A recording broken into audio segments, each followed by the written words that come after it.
ہندو گوالا مسلمان ہو گیا۔ جس وقت حضرت خواجہ معین الدین چشتی نے انا ساگر کے کنارے ایک سایہ دار پیڑ کے نیچے قیام فرمایا، وہاں ایک گوالا راجا کی گائیں چر رہا تھا۔ آپ نے گوالے سے فرمایا، ہمیں دودھ پلاؤ۔ گوالے نے کہا، یہ راجا کے گایوں کی بچیاں ہیں، ان میں سے کوئی بھی دودھ نہیں دیتی ہے۔ حضرت خواجہ معین الدین چشتی رحمۃ اللہ علیہ نے ایک بچیا کی طرف اشارہ کرتے ہوئے فرمایا، جاؤ اس بچیا کا دودھ لے آؤ۔ گوالا حیرانگی کے عالم میں اس بچیا کے پاس گیا اور بچیا کے تھنوں پر ہاتھ پھیرا، دیکھتے ہی دیکھتے بچیا کے تھن دودھ سے بھر گئے۔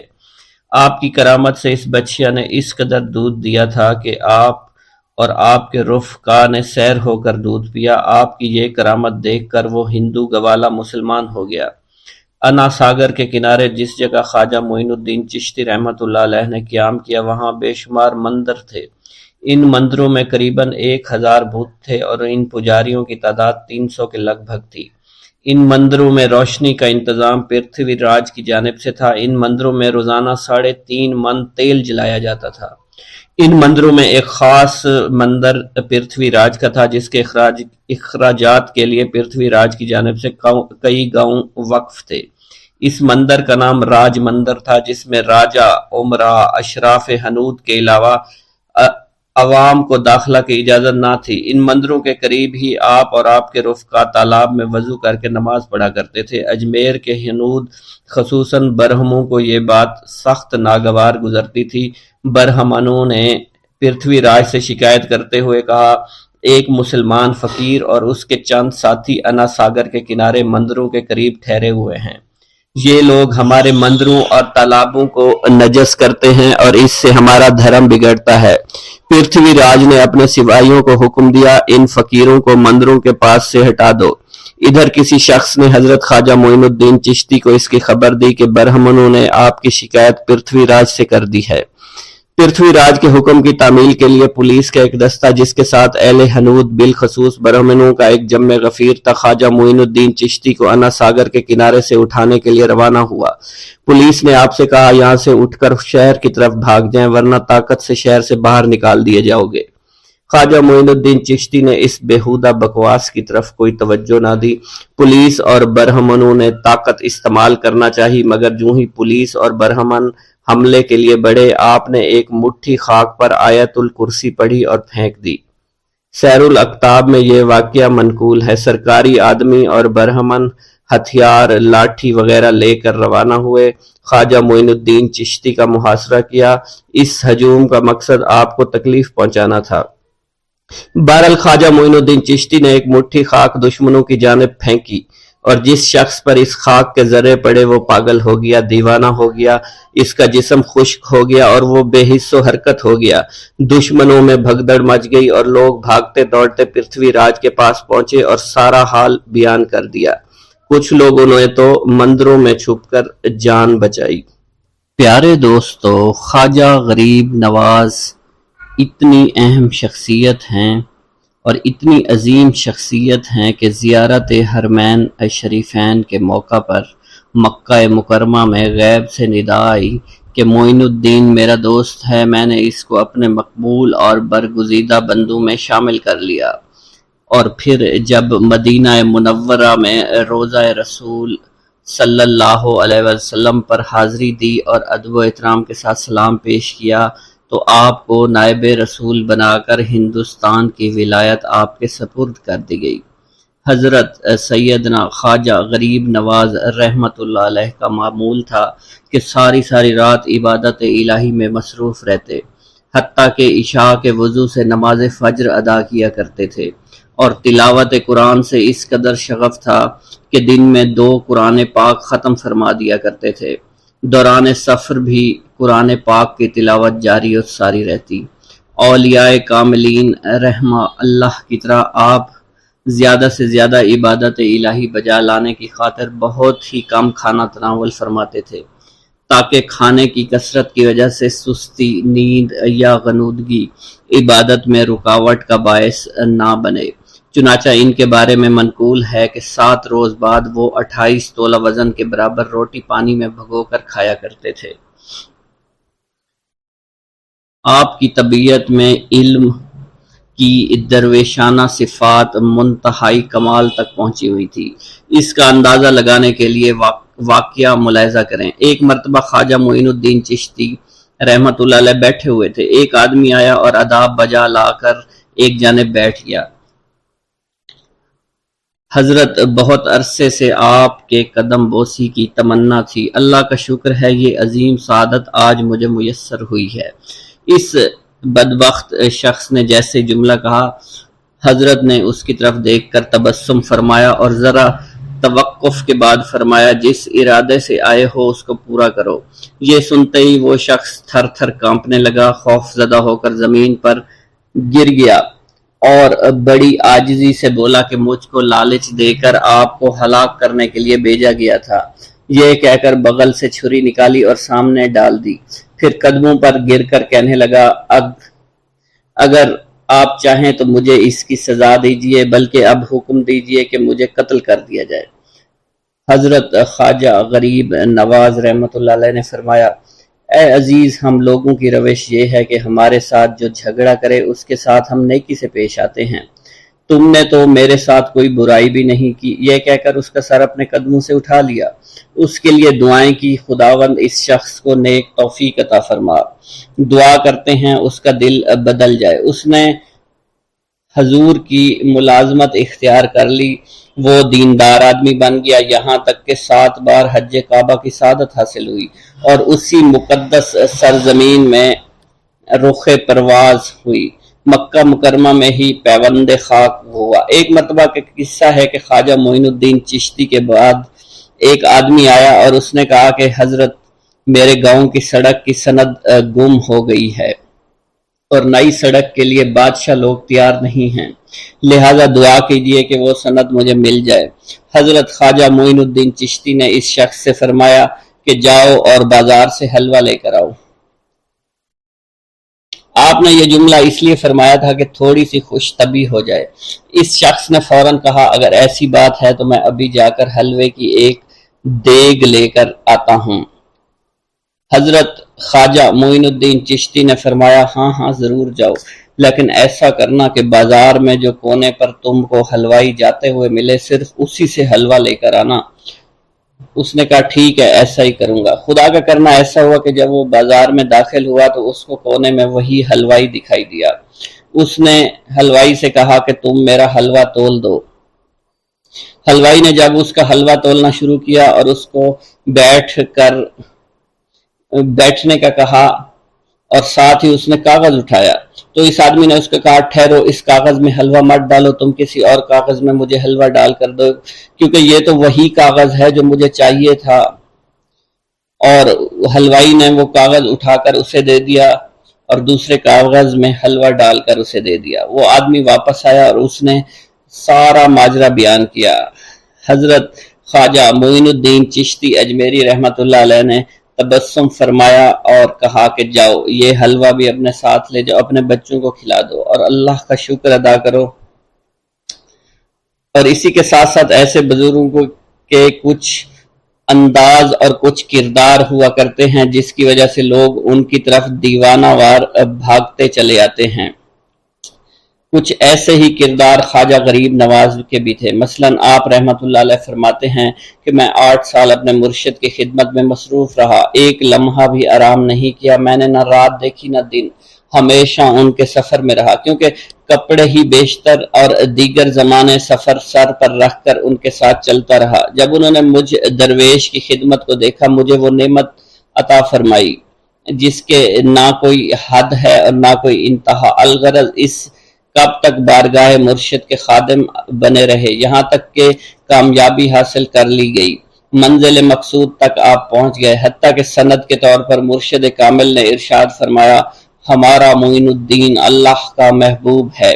اسی طرح آپ کے انداز برفتہ دیوانہ وار بنانے والی ایک اور بڑی خوبی یہ تھی کہ آپ کو انسانیت سے بڑا پیار تھا، بلا تفریق، بلا مذہب ملت، مظلوم کی امداد و حاجت روائی کیا کرتے تھے، گویا اپنے اوپر آپ نے لازم کر لیا تھا۔ مثال کے طور پر اس مظلوم مقتول کی حیات رو کے واقعوں کو ملاحظہ فرمائیے۔ ایک حاکم نے ایک شخص کو بے گناہ پھانسی کی سزا دے دی۔ مقتول کی ماں حضرت خواجہ کی خدمت میں آئی آپ اس وقت وضو فرما رہے تھے۔ اس عورت نے آتے ہی گریہ زاری شروع کر دی کہ خدا کے لیے میری فریاد سن لو، شہر کے حاکم نے ناحق میرے بیٹے کو قتل کر دیا ہے اور پھانسی کی سزا سنا دی ہے۔ حضرت خواجہ نے متوجہ ہو کر اس کی فریاد کو غور سے سنا۔ جب آپ کو یقین ہو گیا بالکل صحیح ہے، خواب میں اپنا عصا ہاتھ میں لیا اور اپنے مریدین کے ساتھ روانہ ہو گئے۔ ہر شخص حیران پریشان تھا کہ دیکھیے غیب سے کیا ظہور میں آتا ہے۔ حضرت خواجہ سیدھے مقتول کے پاس کھڑے ہو گئے اور دیر تک اس کی لاش کو دیکھتے رہے، پھر اپنے عصا سے اس کی گردن کو چھو کر فرمایا، اے مظلوم، اگر تجھ کو بے قصور مارا گیا ہے تو اللہ کے حکم سے زندہ ہو جا اور پھانسی کے تختے سے اتر جا۔ ان الفاظ کا زبان مبارک سے نکلنا تھا کہ مقتول زندہ و سلامت پھانسی کی تختی سے نیچے آ گیا، جیسے حکم کا منتظر ہو، اور فوراً حضور کے قدموں میں آ کر گر گیا۔ اسی وجہ سے آپ رحمۃ اللہ علیہ اپنے مریدین سے بے پناہ محبت فرمایا کرتے تھے، اور صرف حیات ظاہری میں ہی نہیں بلکہ وفات کے بعد بھی اپنے مریدین کے لیے اس وقت دعا فرمائیں گے جب آپ کا حرم کعبہ میں مصروف تھے اور آواز آئی، اے معین الدین، میں تجھ سے خوش ہوں اور تجھ کو بخش دیا، کچھ تمہاری خواہش ہے مانگو، میں تمہیں عطا کر دوں گا۔ آپ نے دعا فرمائی، اے اللہ میرے مریدوں کو بخش دینا۔ آواز آئی، معین الدین، تو میرا مخصوص برگزیدہ بندہ ہے، میرے تمام مریدین جو بھی تیرے شجرے میں شامل ہوں گے سب کو بخش دوں گا۔ اس کے بعد خواجہ غریب نواز رحمۃ اللہ علیہ اکثر فرمایا کرتے تھے کہ جب تک میرے مریدین جنت میں قدم نہیں رکھ لیں گے میں بہشت میں داخل نہیں ہوں گا۔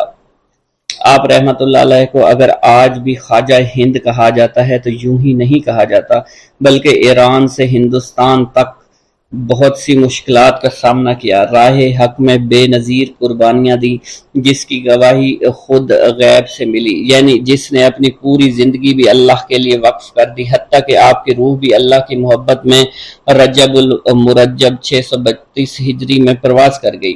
اللہ رب العزت سے دعا ہے کہ ہم تمام کو فیضان خواجہ سے فیض یاب فرما، بلکہ تعلیمات خواجہ پر عمل پیرا ہونے کی توفیق عطا فرما، آمین یا رب العالمین۔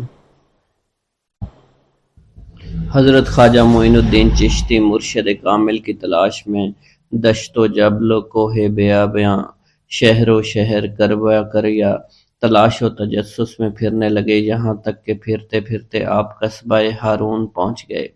ہارون ایک معمولی سا قصبہ تھا جہاں حضرت عثمان ہارونی رحمۃ اللہ علیہ رونق افروز تھے۔ ان کی وجہ سے سارا قصبہ خیر و برکت سے معمور تھا۔ خواجہ عثمان ہارونی قطب وقت تھے، ان کی قطبیت کا مہر منور ذو فشاں عالم تھا۔ حضرت عثمان ہارونی کی بزرگی کا چرچا دور دور تک پھیلا ہوا تھا، لوگ دور دراز سے جوق در جوق حاضر خدمت ہو کر مراد کے پھولوں سے جھولیاں بھر بھر کر لے جاتے۔ قصبہ ہارون ان دنوں روحانی تجلیات کا مرکز تھا، چشمہ معرفت کا فیض عالم جاری تھا۔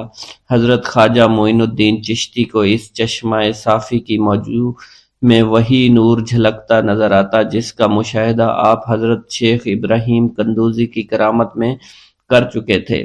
ادھر نگاہ ملتے ہی شیخ کامل حضرت خواجہ عثمان ہارونی نے آپ کے دل کی خواہشات کا جائزہ لے لیا۔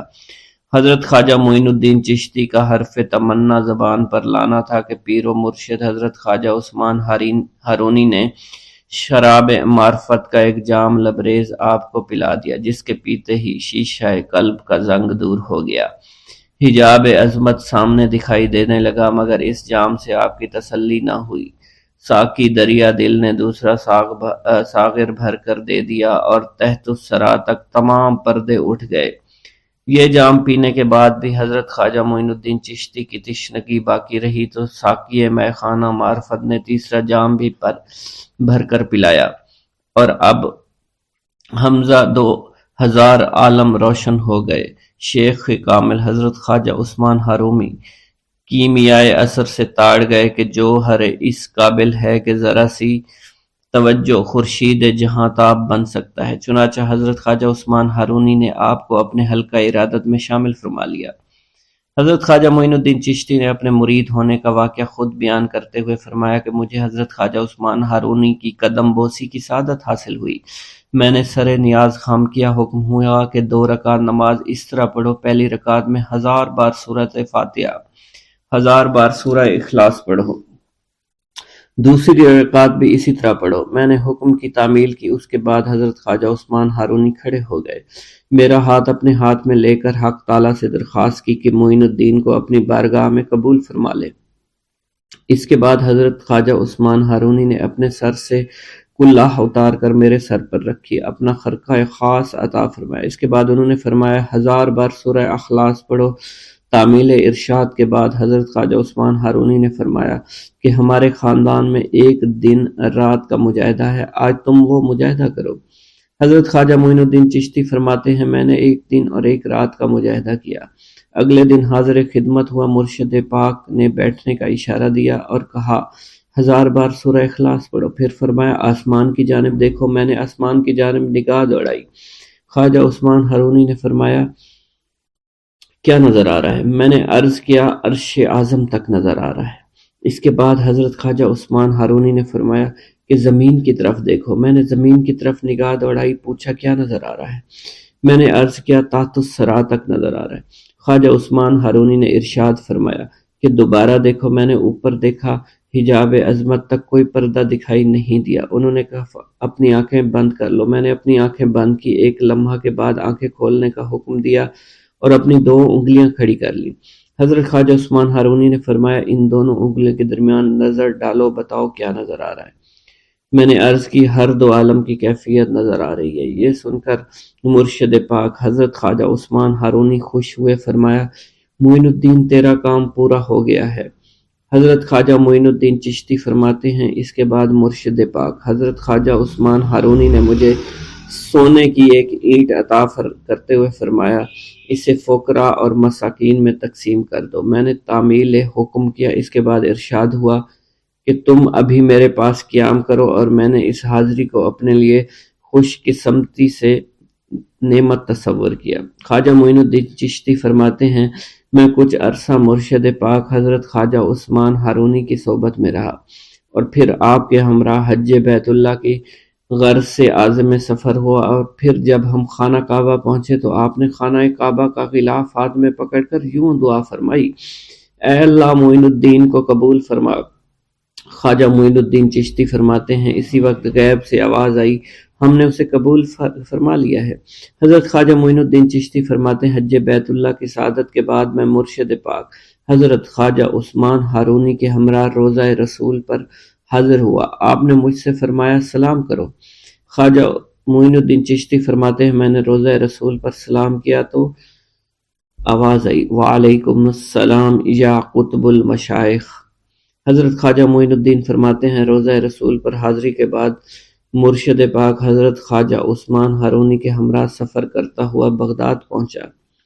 حضرت خواجہ معین الدین چشتی جب روضہ رسول پر حاضر ہوئے تو اسی رات خواب میں حضور نبی کریم کی زیارت باسعادت نصیب ہوئی۔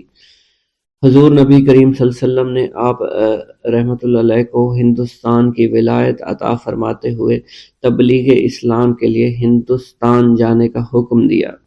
حضرت خواجہ معین الدین چشتی فرماتے ہیں کہ میں مرشد پاک حضرت خواجہ عثمان ہارونی کے ہمراہ بغداد آیا۔ بغداد میں آپ معتکف ہو گئے اور مجھ سے فرمایا تم روزانہ چاشت کو میرے پاس آنا تاکہ میں تمہیں کچھ ضروری باتیں بتاؤں۔ پھر آپ 28 روز تک معتکف رہے۔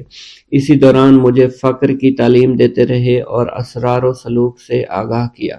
پھر آپ نے خرقہ خاص، مسلح نالین، چوبی اور عصائے مبارک عطا فرمائے۔ پھر فرمایا کہ یہ چیزیں تمہارے پیران طریقت کی یادگار ہیں، ان کو نہایت ادب کے ساتھ اپنے پاس رکھنا اور جس کو اس کا اہل سمجھو اس کے سپرد کر دینا۔ پھر آپ نے مجھے رخصت کر دیا۔ اس وقت میری عمر 22 برس تھی۔ حضرت خواجہ معین الدین چشتی کو حضرت خواجہ عثمان ہارونی سے اس قدر عشق تھا کہ سایہ کی طرح ساتھ لگے رہتے تھے۔ جہاں کہیں مرشد پاک حضرت خواجہ عثمان ہارونی جاتے تھے آپ ان کا بستر خواب، توشہ اور پانی کا مشکیزہ کندھے پر ڈالے اور دیگر ضروری اشیاء سر پر رکھے ہمراہ ہوا کرتے تھے۔ جہاں مرشد پاک قدم رکھتے تھے وہاں آپ اپنی آنکھیں بچھا دیا کرتے تھے۔ کامل 20 برس خدمت و اطاعت میں گزار دیے۔ اسی دوران آپ نے مرشد پاک سے معرفت اور حقیقت کی باتیں سیکھی اور فقیری کے اسرار سربستہ سے آگاہی حاصل کی۔ خواجہ معین الدین چشتی نے مرشد پاک خواجہ عثمان ہارونی کی خدمت میں دن کو دن نہ سمجھا، رات کو رات نہ جانا۔ آپ کا مقصد صرف مرشد پاک کی خدمت تھی۔ اس خدمت و اطاعت کے سلسلے میں خواجہ عثمان ہارونی نے آپ کو وہ نعمت عطا فرمائی جس کا اندازہ دشوار ہے۔ خواجہ معین الدین چشتی فرماتے ہیں، میں 20 برس تک مرشد پاک کی صحبت میں رہا۔ اسی عرصہ میں ایک لمحہ کے لیے اپنے نفس کو آرام نہیں دیا اور نہ ہی رات کو رات جانا، دن کو دن خیال کیا۔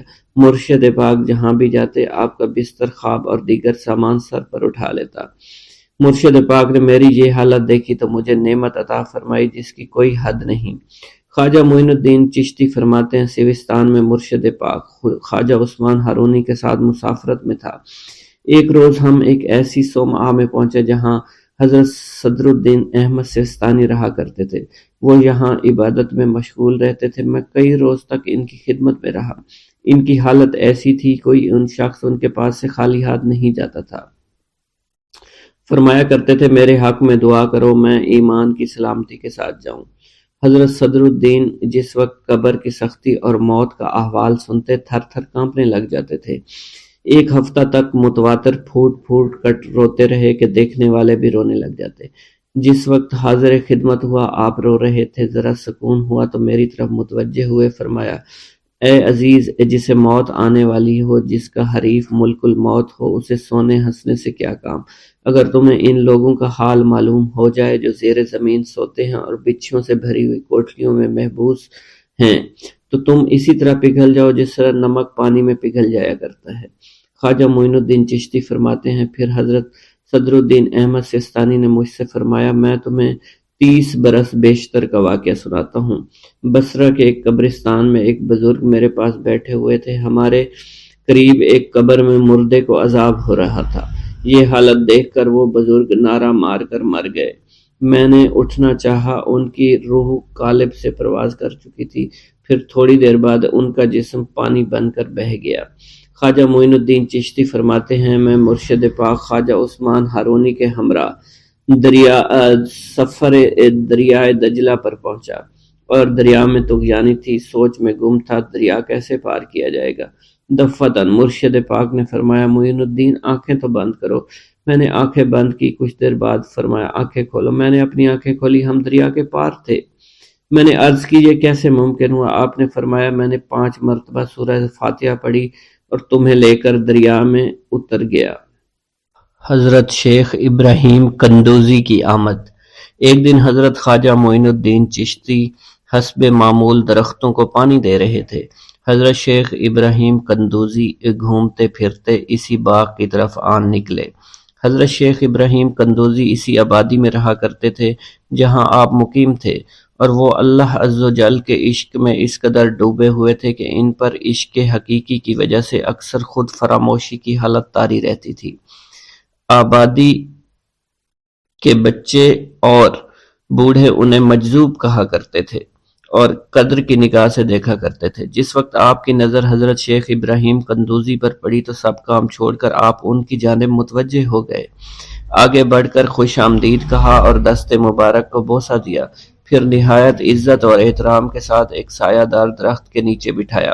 ان دنوں انگوروں کا موسم تھا، کچھ پکے ہوئے خوشے بیلوں سے اتار کر آپ کی خدمت میں پیش کیے اور خود باادب ہو کر 2 زانوں بیٹھ گئے۔ حضرت شیخ ابراہیم قندوزی کو حضرت خواجہ معین الدین چشتی کی مہمان نوازی کا انداز بہت پسند آیا۔ آپ کا یہ ادب بہت بھلا محسوس ہوا۔ حضرت شیخ ابراہیم قندوزی پہچان گئے کہ یہ بچہ نہایت ہونہار اور راہ حق کا متلاشی ہے۔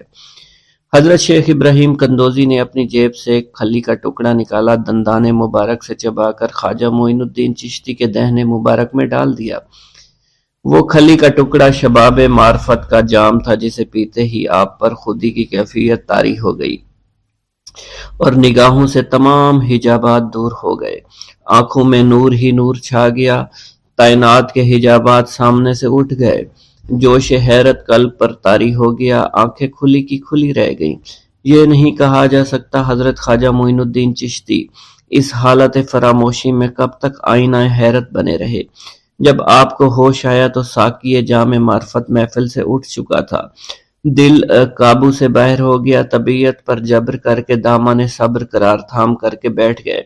عشق میں صبر چونکہ انتہائی دشوار ہوتا ہے، لہٰذا حضرت خواجہ معین الدین چشتی کو بھی قرار نہ رہا، اور جو جلوہ آپ کو حضرت شیخ ابراہیم قندوزی دکھا چکے تھے، اس جلوہ کو دیکھنے کے بعد آپ خود پر ایک دیوانگی کی ایک کیفیت طاری ہو چکی تھی، اور دنیا اور دولت، دنیا سب حقیر اور بے وقعت دکھائی دینے لگی۔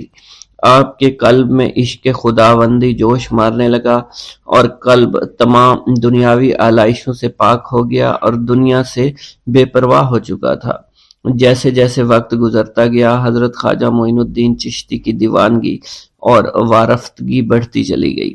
آپ نے حضرت شیخ ابراہیم قندوزی کے ہاتھوں جام معرفت پینے کے تیسرے دن ہی اپنی تمام املاک فروخت کر کے اس رقم کو راہ خدا میں خرچ کر دیا، اور خود معمولی ساز راہ لیا، اور اپنے وطن اور اپنے عزیز و اقارب اور رفقا کی محبت کو خیر باد کہہ کر چل دیے۔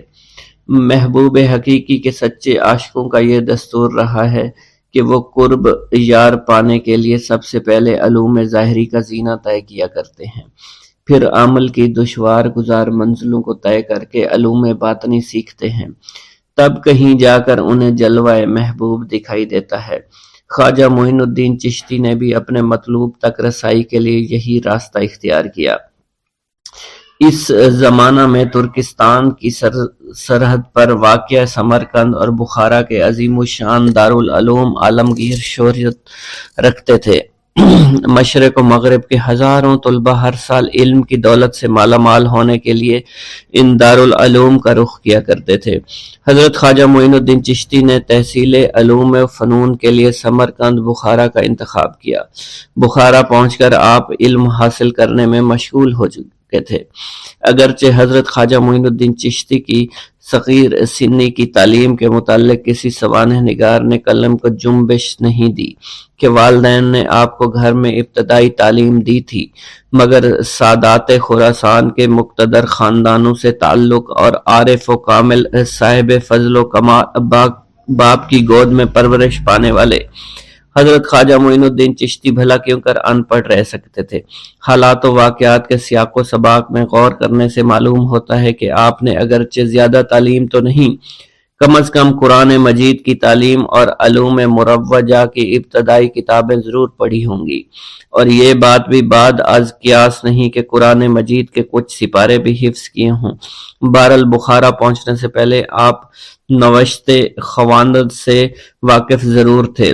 حضرت خواجہ معین الدین چشتی بخارا کے تمام علماء فضلاء کے حلقہ درس میں شریک ہوئے۔ تذکروں اور سوانح عمری کے مطالعہ سے یہ پتہ نہیں چلتا ہے کہ آپ نے کن کن اساتذہ کے سامنے زانوئے تلمند طے کیا، مگر آپ کے اساتذہ میں حضرت مولانا حسام الدین بخاری خصوصیت کے ساتھ قابل ذکر ہیں، جنہوں نے آپ کو دستار فضیلت عطا فرمائی۔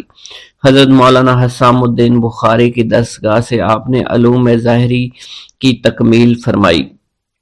23 سے 24 برس کی عمر میں علوم ظاہری کی تکمیل کے بعد صفائی قلب اور تزکیہ نفس کا ضروری سامان حضرت خواجہ معین الدین چشتی کو باہم پہنچ گیا تھا، مگر قلب جس تسکین کا متلاشی تھا وہ نصیب نہ ہوئی، اور جس محبوب کو جی بھر کر دیکھنے کی آرزویں دل میں چوٹکیاں لے رہی تھی، اس تک ابھی رسائی نہیں ہوئی تھی۔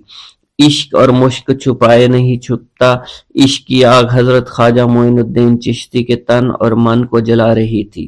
تعلیم کی ہوا نے اس آگ کے شعلوں کو اور بھی تیز کر دیا، محبت کا ذوق بڑھ رہا تھا، عشق کے جذبات بھڑک رہے تھے۔ بالآخر جب بے قراری جنون کی حد کو پہنچی، آپ جانب عراق روانہ ہوئے۔ قصبہ سبحان پہنچ کر حضرت شیخ نجم الدین کبرا سے ملاقات ہوئی، اور 15 دن آپ نے حضرت شیخ نجم الدین کبرا کے ہاں قیام فرمایا۔ سبحان سے روانہ ہو کر سنجان سے روانہ ہو کر حضرت خواجہ معین الدین چشتی بغداد شریف روانہ ہو گئے۔ ان دنوں حضور سیدنا غوث اعظم قصبہ جبل میں تشریف فرما تھے۔ یہ قصبہ کوہ جودی کے دامن میں آباد تھا، جہاں طوفان نوح کے وقت حضرت نوح کی کشتی آ کر رکی تھی۔ آپ حضور سیدنا غوث اعظم کی صحبت اور زیارت سے مشرف ہوئے۔ اس وقت آپ کی ابتدائی حالت تھی۔ حضور سیدنا غوث اعظم نے آپ کے حق میں دعائے خیر فرمائی۔ اس وقت آپ کی ابتدائی حالت تھی۔ حضور سیدنا غوث اعظم نے آپ کے حق میں دعا فرمائی۔ انہوں نے بشارت دی کہ آپ مقتدائے روزگار ہوں گے، خلق اللہ آپ سے فیض یاب ہو گئی۔ آپ نے حضور سیدنا غوث اعظم کے پاس کچھ عرصہ قیام کیا اور واپس تشریف لے گئے۔ ایک گاؤں کے بارے میں کہا جاتا تھا کہ جہاں قدرت کی بے پناہ نعمتیں تھیں، اللہ پاک نے وہاں کے لوگوں کو مالا مال کیا ہوا تھا۔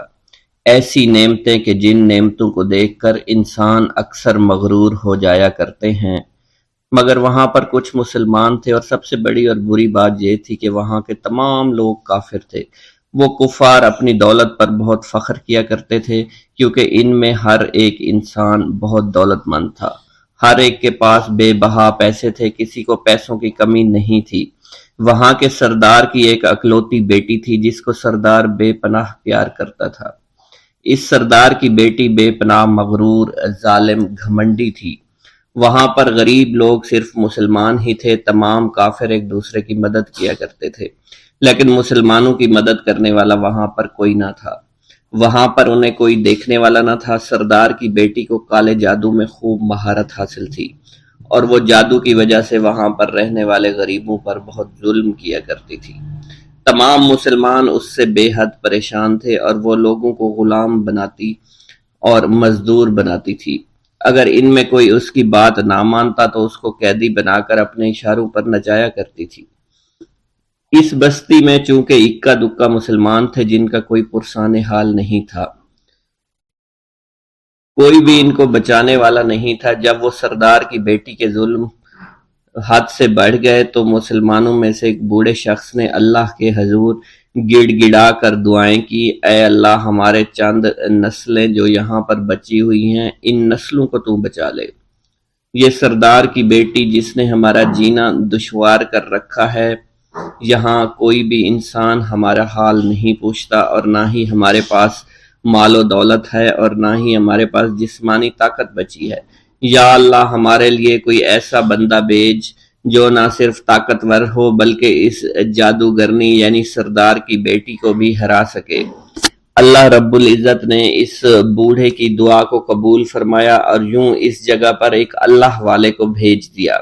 اور وہ اللہ والے ایسے ہی بستی میں داخل نہیں ہوئے، بلکہ ایک دن کچھ عجیب واقعہ ہوا۔ ان کافروں کا سردار جنگل میں سیر سپاٹے کرتے ہوئے نکلا تھا، بڑی شان سے چلتا ہوا وہ سفر کر رہا تھا۔ اچانک ایک زہریلا سانپ اس کے سامنے آیا۔ اس زہریلے سانپ نے بادشاہ کو ڈس لیا، اور وہ بے ہوش ہو کر زمین پر گر پڑا اور تڑپنے لگا۔ اس کے جو ساتھی تھے انہوں نے جب اپنے سردار کو یوں تڑپتا ہوا دیکھا اور سردار کی غیر حالت دیکھی تو کہ جسے ایک زہریلے سانپ نے کاٹ لیا ہے، تو وہ فوراً اسے اٹھا کر گھر لے آئے تاکہ اسے بچانے کے لیے کچھ کیا جا سکے۔ اس لڑکی نے اپنے باپ کی جب یہ حالت دیکھی تو اپنے آس پاس کے بڑے بڑے حکیموں کو بلایا، لیکن عجیب بات یہ تھی کہ لاکھ کوشش کے باوجود زہر نکالنے میں سارے ناکام ہو رہے تھے، اور زہر تیزی کے ساتھ اس کے جسم میں پھیلتا چلا جا رہا تھا۔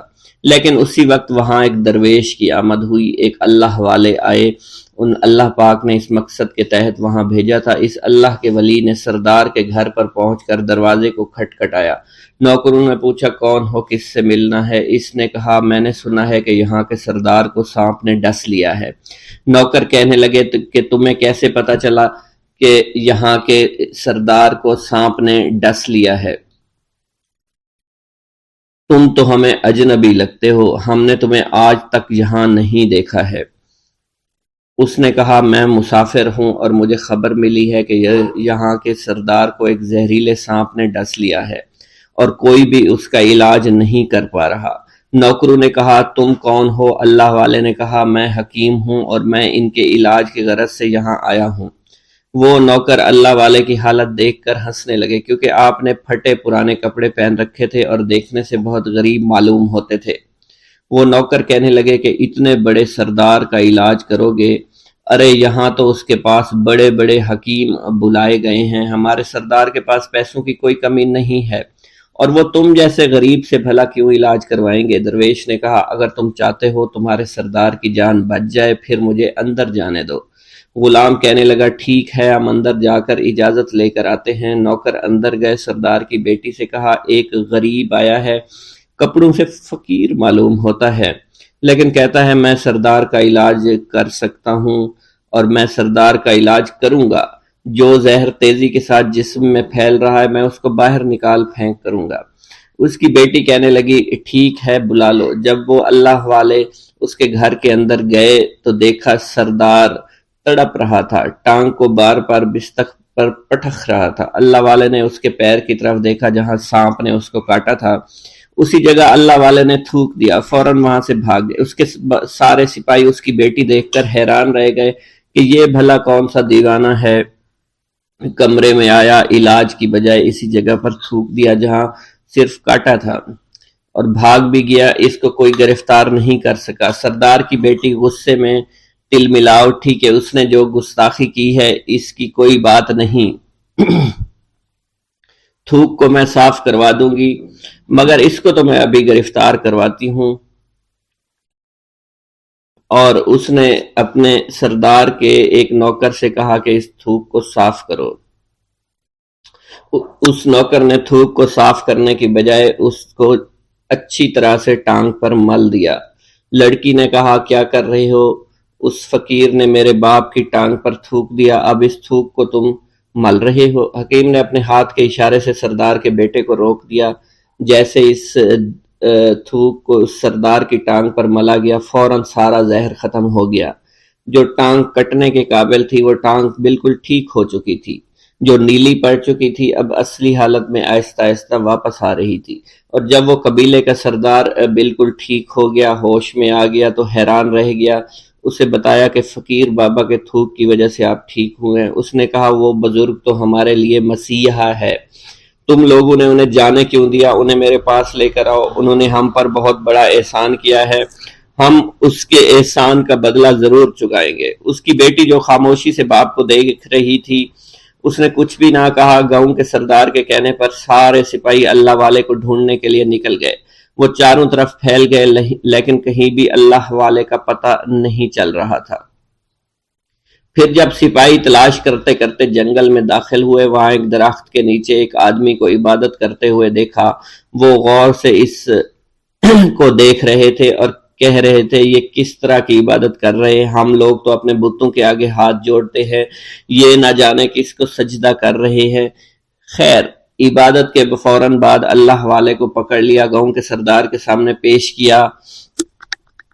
وہ کہنے لگا، آپ کون ہیں اور کہاں سے آئے ہیں؟ سب سے پہلے تو میں گستاخی کی معافی چاہتا ہوں، میرے لوگوں نے آپ کے ساتھ بڑی بدتمیزی کی، لیکن آپ کی وجہ سے آج میں زندہ ہوں۔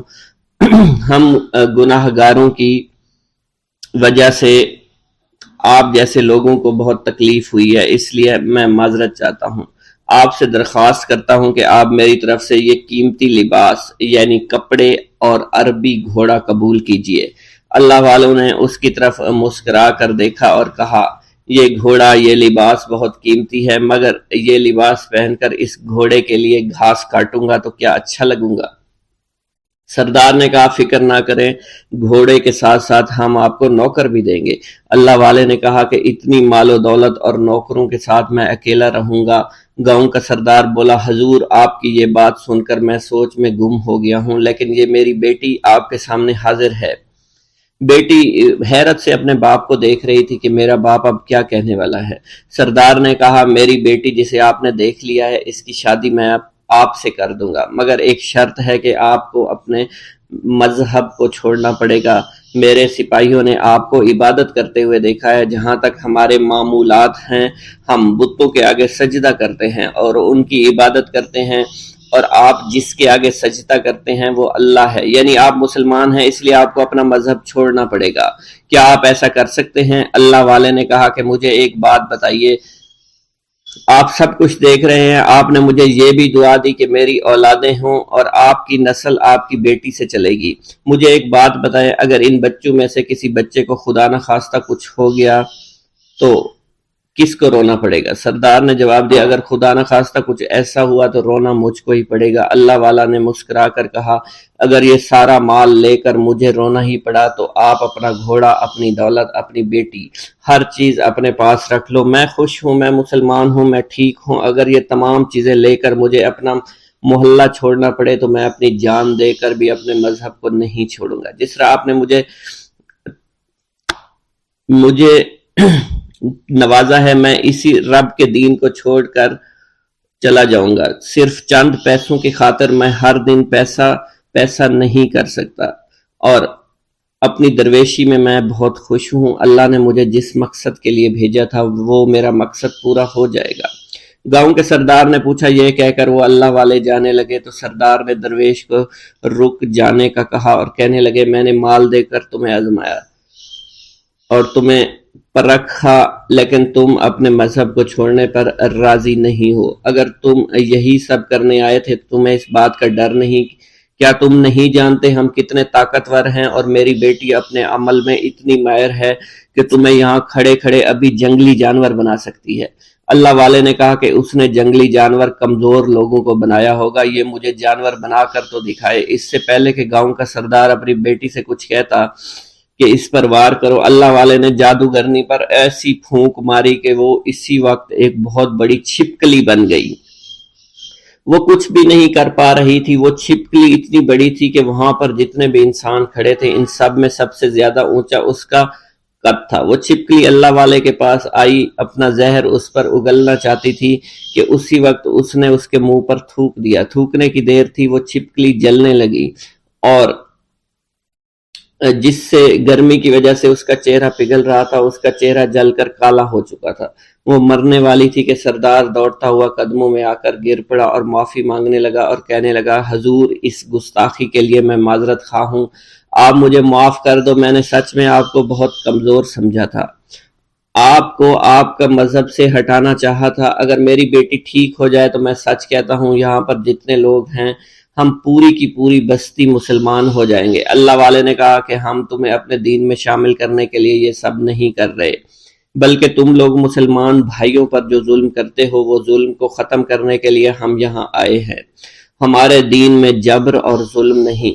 اگر تمہارے بیٹی سے انسان بن کر سدھر جاتی ہے تو اس کو اس کی اصلی حالت میں لانے کے لیے میں خود کو اللہ کی بارگاہ میں پیش کروں گا اور دعا کروں گا۔ سردار کہنے لگا کہ ہاں میری بیٹی اصلی حالت میں اگر آ جائے تو پھر ہم کسی پر ظلم و ستم نہیں کریں گے، اور میں دل سے اپنی بیٹی کے لیے معافی چاہتا ہوں۔ آج سے یہ کوئی بھی جادو ٹونا اور مسلمانوں کو تنگ نہیں کرے گی، اور نہ ہی کسی مسلمان پر یہ ظلم اور جبر کرے گی۔ بس آپ اسے دوبارہ سے انسان بنا دے۔ اللہ والا نے چھپکلی پر دوبارہ سے پھونک ماری تو پھر سے انسان بن گئی اور اللہ والے کے قدموں سے وہ لپٹ گئی، کہنے لگی، مجھے معاف کر دیجئے، مجھے معاف کر دیجئے، میں نے اپنے آپ کو بہت طاقتور سمجھا۔ اس لڑکی کا آدھا چہرہ جل چکا تھا اور کالا ہو چکا تھا۔ وہ کہنے لگی کہ آج اپنے باپ کے ساتھ میں آپ کے دست مبارک پر مسلمان ہونا چاہتی ہوں۔ میں وعدہ کرتی ہوں کہ آج سے اس بستی پر کوئی بھی کافر کسی مسلمان کے ساتھ بدتمیزی نہیں کرے گا، زیادتی نہیں کرے گا، ظلم اور جبر نہیں کرے گا، بلکہ ہم سب یہاں مل جل کر رہیں گے اور بھائی چارے کے ساتھ رہیں گے۔ ہم سب مسلمان ہو جائیں گے اور پھر یوں اللہ والے کے ہاتھوں پوری بستی کا سردار اور اس کی بیٹی نے اسلام قبول کر لیا، اور سردار نے اللہ والے سے اپنی بیٹی کا نکاح کر دیا، اور پھر اس بستی میں ہمیشہ کے لیے امن و امان قائم ہو گیا۔